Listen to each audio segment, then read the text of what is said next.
emhlabeni njengalokhu yenziwa nasezulwini. Sikhona izinto esizenzayo mangabe eshumayela, kodwa namhlanje ngithandazela ukuthi akafezeke intando yakhe ngiphambi kwebandla lakhe. Lafunda khona ke bazalwane lithi iBhayibheli kwasuka isiqubu indoda isicelile, kodwa mesuka uJesu asuka yedwa. Khona lisofika khona.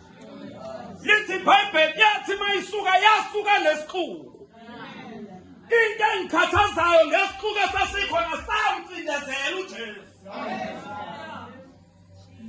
As a result izwe esiphila kulo uyabona ukuthi uJesu lona khona kodwa umanyani